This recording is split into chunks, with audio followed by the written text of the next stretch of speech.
on you to fix your triggers. You cannot blame other people for triggering you. Hi, angels. Welcome back to my channel. Welcome to another video in my detachment series. Today, we're going to be talking about detaching to de-stress. Woosah. This is such an important video. If you find yourself being someone that is always super uptight, that you just can't seem to let things go, that you are always attached to certain situations, that you just have so much anxiety inside of you because you really just don't know how to get over things, then you're going to definitely want to watch this video because I'm going to give you some practical tips on how to just detach that you can de-stress. If you guys want to know these tips, then just make sure that you keep on watching. Okay, so first thing you want to do is you want to understand the source of your stress. A lot of the times it could be self-induced. It can be environmental. There are so many varying factors that contribute to our stress. And as we know, like stress is like one of the #1 killers, right? It's going to produce a lot more cortisol in your body, and it's just going to make you an overall really like sad and sick person. And I understand that there will be times where maybe you can't control your environment, especially the younger that you are. Maybe you still live at home, whatever the case may be, but there are ways to manage stress for sure. So when you understand what stress is, what is causing you stress, what is the source of your stress, then you're able to detach after that. Right? So I don't know what that looks like for you. I don't know what factors or experiences that you've had in your life that are contributing to your stress. What I do know is that nothing is forever, that trouble doesn't last always, that there absolutely is a light at the tunnel. Listen, I have been through things just like the next person, things that I did not see any way out of, emotionally excavating experiences that really just were unfathomable, okay? It happens in life, but remember, like, this too shall pass, okay? And in order to detach, I want to talk a little bit about that as it pertains to de-stressing. When you are detaching in order to de-stress, right? Like I said, you want to recognize that these emotions are temporary. They really are. This is why it's so important to not be super reactionary. I mean, there's nothing worse than being a super reactionary person. I'm not, but I've witnessed people in life that have been that way. And I can only imagine how much torture it must be to constantly be bothered by every single thing. I mean, how do you live a stress-free life if every single thing is going to bother you? You have to also learn to observe without judgment. And I know that that is so much easier said than done, but you have to do it. All right. When you are noticing these intense emotions that arise in yourself, you have to just think to yourself, instead of immediately reacting and getting swept up in the emotions, try to observe objectively, even if that means just dropping it and taking a break. You could be upset about it, but just rest on it. Sleep on it. Like, I really do live by that saying when they say sleep on it, because half the times when I wake up, me personally, I will not be as upset over something, or maybe I'm still feeling that intense emotion that I was, but the time that has elapsed really made me way less reactionary, to the point where principally I may be feeling the same, but I don't feel this urgency to respond to whatever it is that just happened because I slept on it and I gave it a lot more time. Then I also want you guys, as a part of detaching, is I want you to label the emotions that you're feeling. I know that sounds super strange, but give a name to the emotion that you're experiencing. Okay. Labeling the emotion can help to kind of create a little bit of distance between you and the emotion itself. All right. So for example, you can say something to yourself like, I am feeling anxious rather than I am anxious, because that also creates a sort of detachment, right? If you I am something, then you are identifying as that thing. If you are expressing your feelings, then you have the innate understanding that I may feel this way right now, but I am not that. I do not identify as that. It is just a feeling. It is just an emotion that is going to pass. All right. Next, you want to practice the non-attachment. All right. What it actually means is not clinging to or identifying too closely with your emotions and thoughts. Now, I know that sounds like a foreign concept because it's like, why would I have these emotions and thoughts if I'm not supposed to cling to them? But you have to understand that you are not your emotions. You are not your emotions. They are a part of your experience, but they do not define your entire being. All right. This will allow you to delay your reactions to things because you have the understanding that this too shall pass. How many times have we had so many different situations in life that we never thought that we would be able to get out of? Like I said, like I have been through some pretty tragic stuff, okay? People making up things about me, people saying mean things here on the internet.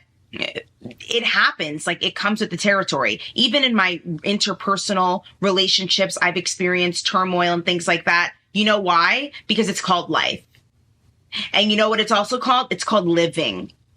And not everyone's meant to go on the journey with you. Like people come, people go. That is a part of life. I struggle to understand why this is such an adjustment for some people. And I do understand if you have the type of anxious attachment style, you have to I envision people with that type of attachment style, not to get down on them, but it's like someone's like walking and they're like hanging on to that person's foot, like just dragging like a very heavy weight, like a dead weight almost, because they just don't want to let situations go. So it makes them feel good to, drag situations out because it somehow still gives them this feeling of being attached to that situation and being involved in it because they don't want to let it go, but you have to. And practicing this non-attachment, okay, like I said, it's really understanding that you are not your emotions, okay? When you are detached from situations in a healthy way, and this is the thing too about detachment, right? Detachment is not about, I don't feel anything at all, like, oh, no. It's about letting the feelings pass and not being reactive in the moment that when things happen to you. That's what detachment is, okay?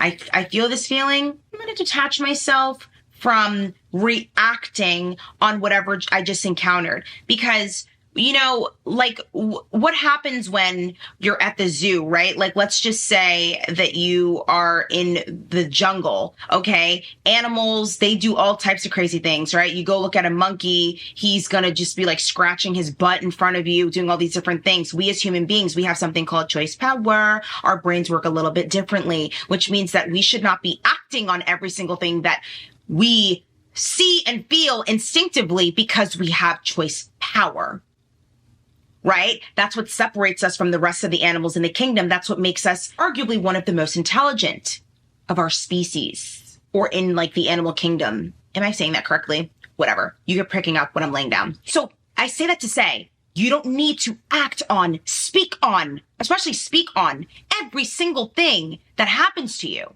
Because that tells me that there's so much going on in here that it's like erupting out of you.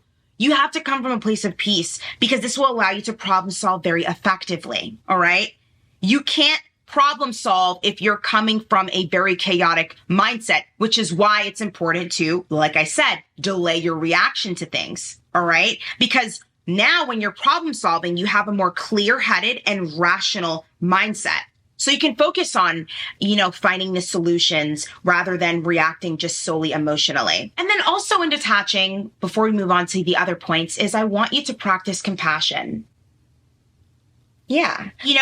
Treating yourself with kindness and compassion is so underrated. I want you to recognize that everyone experiences intense emotion at some point or another in their lives. There's no such thing as being a human being if you do not have, or if you've not ever encountered an intense, emotionally excavating experience. And it's okay to want to discuss those feelings. And I encourage you to seek the help and support that you need if it comes to that. And sometimes that's going to look like, hey, venting to a friend. And other times that's going to look like maybe getting therapy. But having the detachment approach, I just want to lay this out there, is a valuable tool for managing your emotions and maintaining emotional well-being. It does not mean, like I said, suppressing your emotions to the point where you become emotionally distant, because that is also a trauma response, but rather gaining a healthy perspective on the emotions that you're feeling and experiencing, okay? And by practicing detachment, you are able to navigate these intense emotions more skillfully,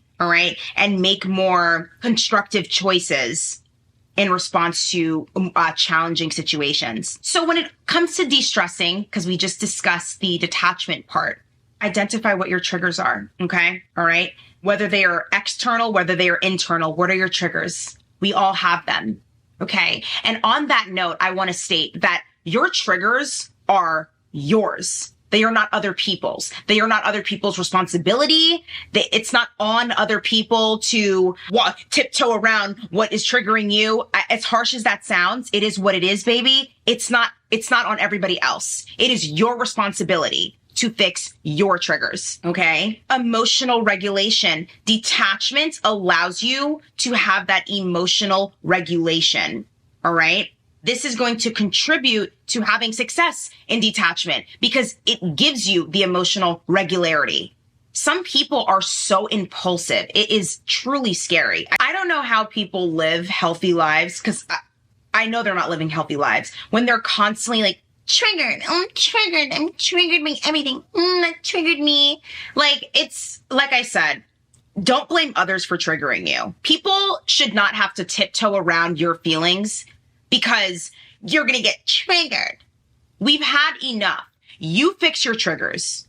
All right. Your feelings are valid, but they are not facts. Feelings are not facts. They are fleeting things. They are emotions that come and go. All right. And I understand triggers have something to do with having an emotional, injury from your past, but it is on you to fix your triggers. You cannot blame other people for triggering you. Okay. I'm sorry. That's something that you are going to have to work through. We are not always responsible for the things that happen to us, but we are responsible to fix them. End of story. Okay. Next, I want you to let go of control because you don't have it. You don't control anything. You can barely control yourself. Look at you.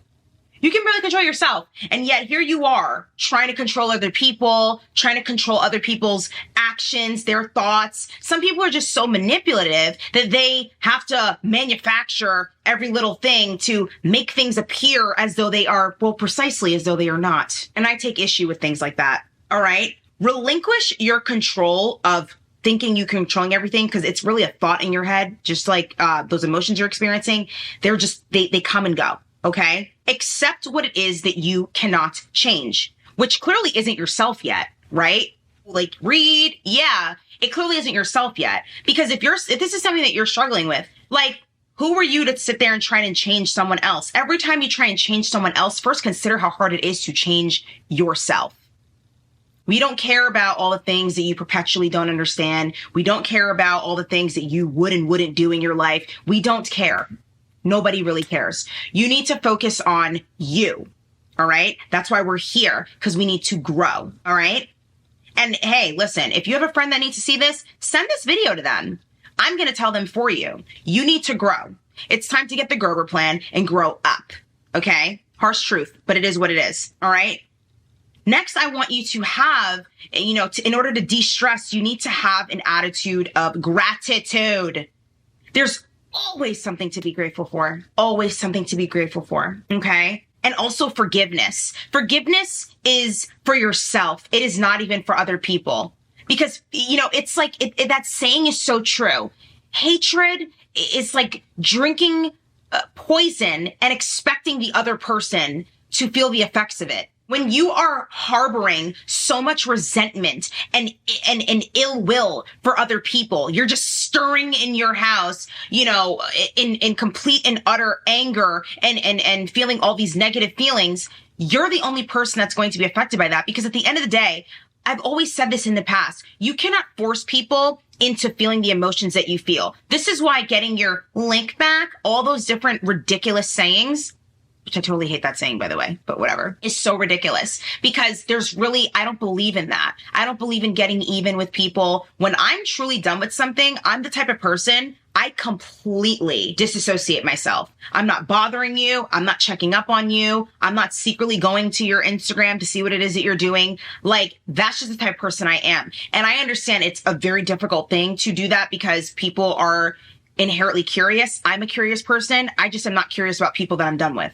Like, I'm really not. Because I feel like whatever happened warranted me to get to that place. Once I get to that place where I'm done, it's done. And do I forgive? Absolutely. I forgive all the time. But I am not forgiving to allow the same people back into my life that have done certain things to me. I'm not doing that. I don't do that. I'm not in the business of doing that. But I do forgive. I genuinely do. And I wish people the best. I wish that those men the best. But I'm done. And I want no parts of it because I value my peace and those are part of my boundaries. Okay. So you want to have forgiveness. Okay. In your heart, you want to express gratitude no matter what it is that you're experiencing. Thank you, God, for showing me, for revealing to me what just isn't working. And like I always say, we have to get to a point in life where we are not demonizing people just because things didn't work out.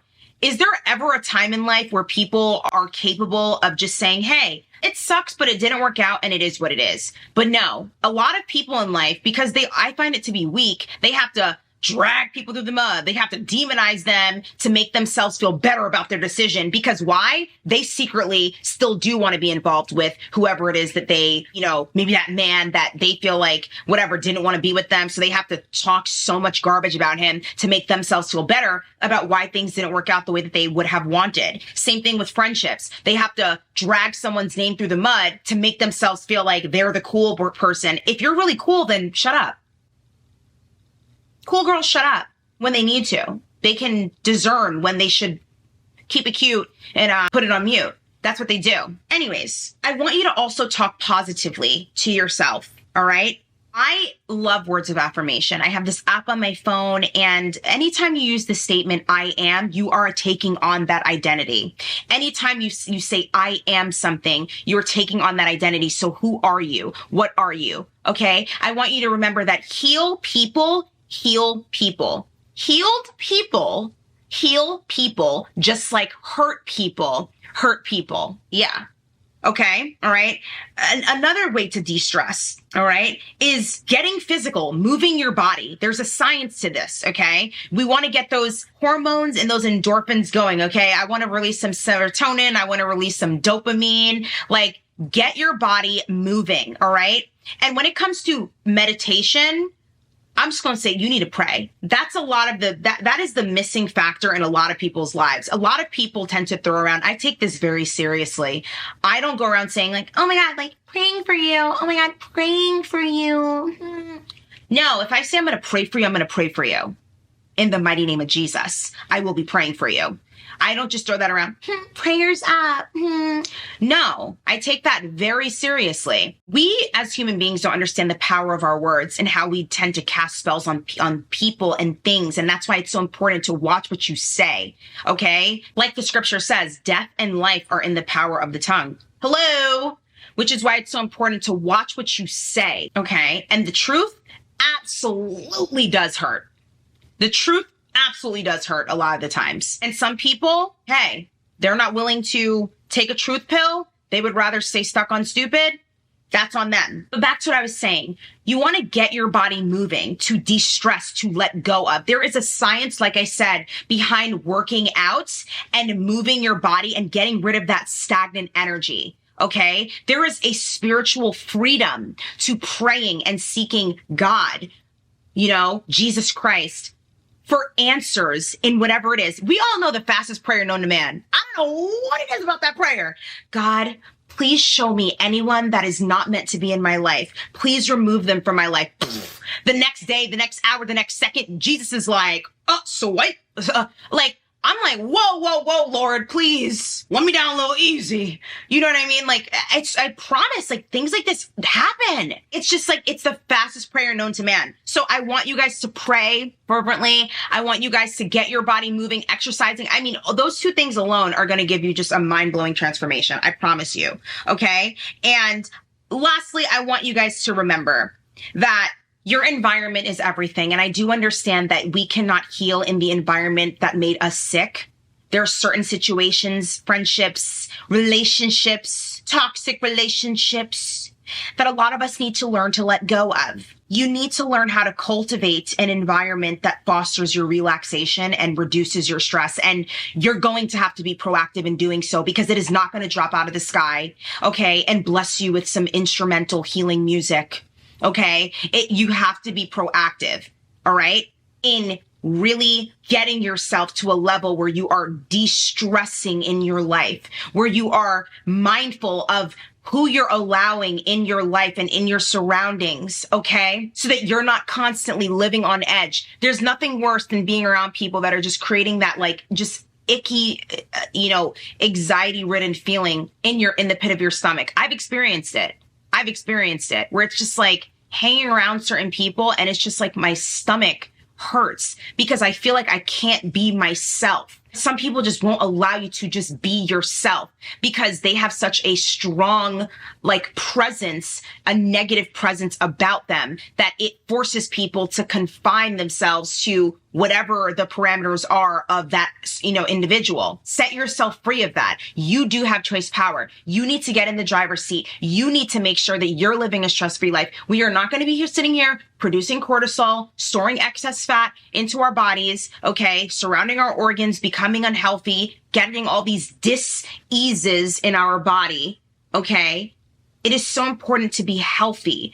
This is going to bleed onto every single facet of your life, okay? This is going to make you a lot better of a person. It's going to make you that higher self. Your higher self isn't stressed. She's not stressed. And yeah, we will experience stress in life. I'm not saying that it is something that is going to be completely eliminated. But the takeaway from this is to learn how to manage it and to learn how to identify it. Identify it so that you can learn how to manage it. So I hope that this video really helped you, angels. Make sure that you guys watch the other videos that are also in this series, my detachment series. And with that being said, do not forget that I love you and God loves you. And I'll speak to you, beautiful angels, in my next video. Mwah.